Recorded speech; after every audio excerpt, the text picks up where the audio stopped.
Bonjour à tous, j'espère que tout le monde va bien. Petite vidéo improvisée comme ça à la fin du match de Carlos Alcaraz, puisque Carlos Alcaraz, une fois de plus, a déçu, me déçoit, peut-être vous déçoit. Alors, on va pas tirer de conclusion hâtive trop rapidement, mais on va quand même en parler parce que je trouve que c'est quand même trop récurrent que Carlos Alcaraz se saborde de cette manière. Alors, bouge pas, on a quelques trucs à dire sur lui. On va parler un petit peu de Zverev aussi et de Joao Fonseca. On commence tout de suite.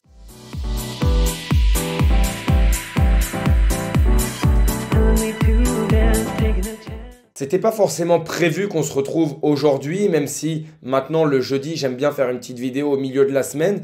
Mais là, franchement, je voulais parler avec vous de Carlos Alcaraz. Parce que franchement, effectivement, je pense que c'est un joueur qu'on aime tous, en tout cas qu'on aime tous regarder. On aime tous le tennis. C'est un joueur clivant, mais c'est un joueur ultra frustrant, je vous jure. Là, j'étais devant le match et qu'est-ce que j'étais frustré. Déjà, de un, j'étais frustré par Eurosport. Eurosport qui nous spoil puisque les commentateurs, en tout cas, il y a un petit bug avec la chaîne. Ils sont un poil en avance et du coup, ils nous spoilent à chaque fois la fin des points. On est obligé de regarder sans le son. Bref, c'était mon petit coup de gueule avant de commencer et de parler de Carlos Alcaraz. Carlos Alcaraz, on le voit, on a les stats devant nous, gagne plus de points que Jiří Lehečka. Carlos Alcaraz fait 32 winners, 25 fautes directes, alors que Lehečka fait 18 winners, 36 fautes directes. En fait, les stats, il est devant partout. Si on regarde les stats au service, il a un meilleur pourcentage de première, un meilleur pourcentage, même si c'est léger, derrière sa première, un meilleur pourcentage de deuxième aussi. En fait, il est meilleur partout. Il y a juste un ace de plus chez Lehečka et une double faute en plus chez Alcaraz. Mais surtout, il y a une gestion des moments importants qui est ultra mauvaise de la part de Carlos Alcaraz. Et c'est pas la première fois que ça arrive. Déjà, dans sa carrière, on le sait, c'est aussi son jeu qui veut ça, son jeu à haut risque, son jeu, j'ai envie de dire avec des grandes guillemets, peu structuré, qui part un peu dans tous les sens, mais aussi dans ce tournoi. Et ça, on va en parler parce que dans ce tournoi, mine de rien, alors il se fait éliminer là, et puis avant de vous voir arriver, je voudrais quand même dire effectivement que Carlos Alcaraz ne va pas gagner tous ses matchs sur une saison, mais on pourrait quand même être suffisamment exigeant pour vouloir voir Carlos Alcaraz enchaîner un petit peu à l'image d'un Yannick Sinner l'année dernière. Franchement, Lehečka, aussi bon soit-il, surtout sur dur, à un moment, Alcaraz doit quand même être capable d'enchaîner, même après son titre à Rotterdam, même dans des conditions différentes, surtout qu'il avait le match en main. Si on voit le déroulé du match, dans la troisième manche, il se procure une première balle de break qu'il ne fait pas. Derrière, il a un jeu tranquille. Derrière, il a enfin ce break. Il mène 4-2. Il a une balle pour mener 5-2, autant dire une balle de match. Il ne la fait pas.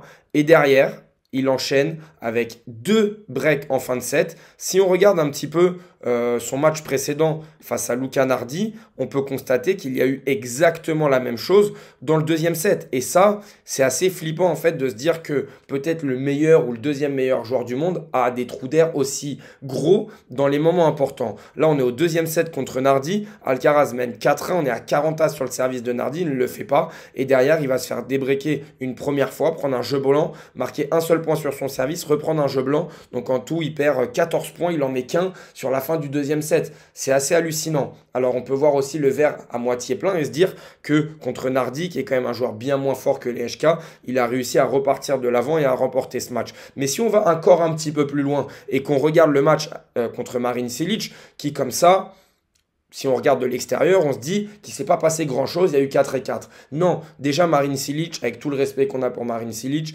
ne doit pas exister contre Carlos Alcaraz. Déjà, ça, c'est la première des choses. Et ensuite, si on regarde le déroulé du match, et je vous invite à aller voir la fin du deuxième set, Carlos Alcaraz, il est mené 0-40.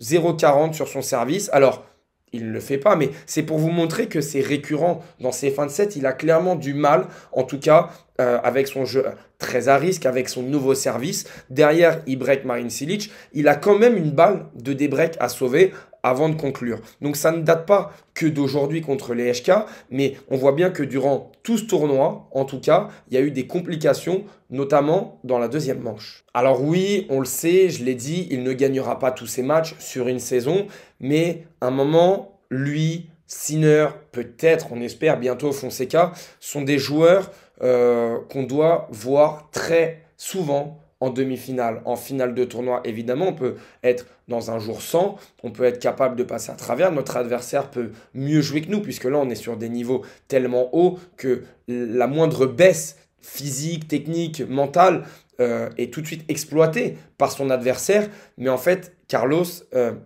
peut-être que je suis trop exigeant avec lui, peut-être que je pense qu'on est beaucoup à être très exigeant avec lui, c'est ce qui fait aussi son charme, il est capable de partir dans tous les sens, un petit peu à l'image de sa finale à Roland-Garros où il avait le match en main, finalement il perd cette troisième manche, il arrive à basculer et à emmener le public avec lui pour remporter ce match en 5 manches, c'est aussi ça, j'insiste, qui fait son charme, mais c'est vrai que d'un œil extérieur, là pour l'intérêt du tournoi, même si effectivement Lejka est un joueur très fort, je pense qu'on préfère tous voir Carlos Alcaraz continuer son parcours, sachant qu'on a Yannick Sinner qui est suspendu durant 3 mois. Si Carlos Alcaraz ne tient pas son rang dans les tournois dans lesquels il s'inscrit, bah pour l'intérêt du tennis, c'est un peu dommage. On a eu un autre match aussi aujourd'hui qui était hyper intéressant à regarder. C'est peut-être la renaissance d'Andrei Roublev, la renaissance d'un joueur qui travaille sur lui-même, qui l'a dit.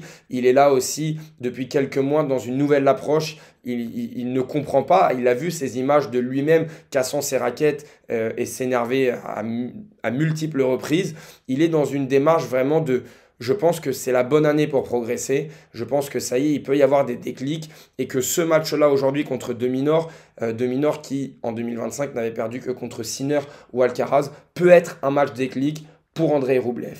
Voilà, je pense qu'aujourd'hui, le Russe a eu des difficultés à conclure ce match puisqu'il a eu une première balle de match à 5-2 dans la troisième manche. Il en a eu ensuite 8 pour conclure justement à cette 8e balle de match et finir 18 au tie-break. C'est lui qui a globalement dominé cette partie, même si aujourd'hui, dominer ne veut pas dire gagner. On l'a vu avec Alcaraz juste avant qui gagne plus de points.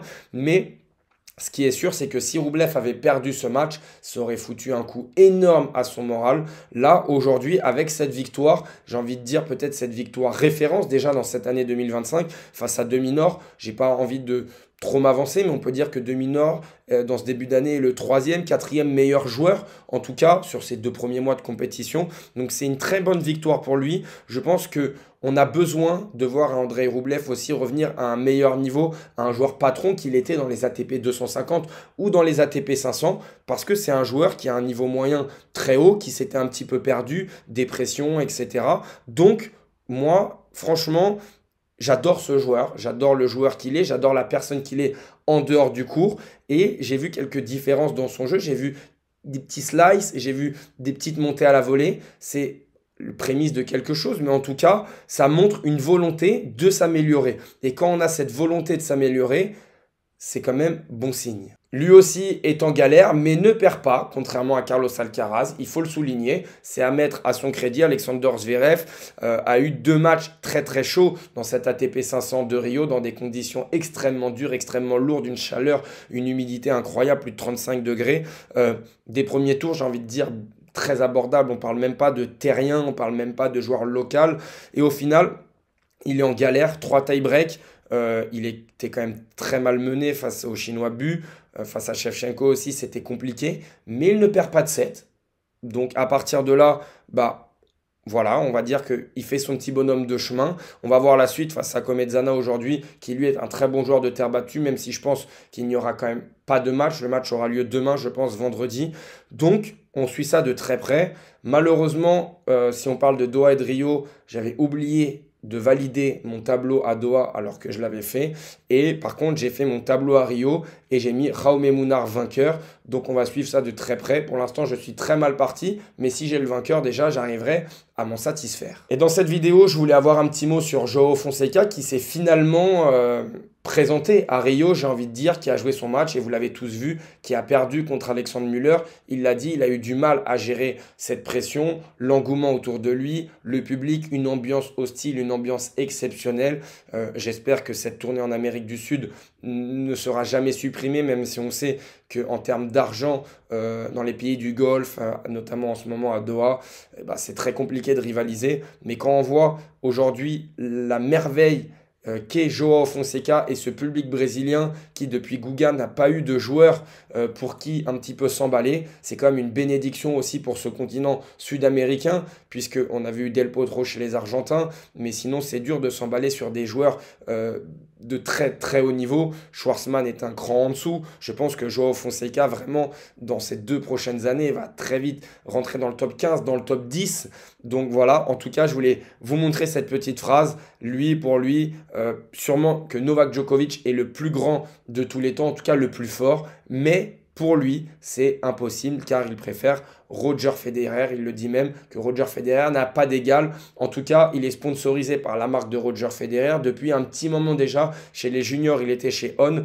On qui sponsorise énormément de jeunes joueurs et des très bons joueurs. On peut penser à Shelton, à Koboli, à maintenant Fonseca. Chez les dames, on peut penser à Iga Swiatek. Donc quand même, Roger, ça travaille bien chez lui puisqu'il avait repéré Joao depuis un petit moment. Bon, c'était une petite vidéo comme ça, pas forcément prévue, mais dites-moi vous ce que vous en pensez dans les commentaires. Est-ce que c'est moi qui suis trop exigeant avec Carlos Alcaraz ou est-ce que c'est normal qu'on attende de lui, peut-être pas tout de suite, il n'a que 21 ans, mais les mêmes standards que des Nadal, des Roger Federer, des Novak Djokovic, en tout cas les mêmes standards que déjà Yannick Sinner, ou alors est-ce que Yannick Sinner met la barre trop haute et on ne peut pas espérer ça de la part de l'Espagnol. Voilà, c'est mon interrogation du jour parce que ce tournoi, franchement, m'a un peu déçu. Je vous ai énuméré les matchs, que ce soit contre Silic, que ce soit contre Nardi ou encore une fois aujourd'hui contre les HK.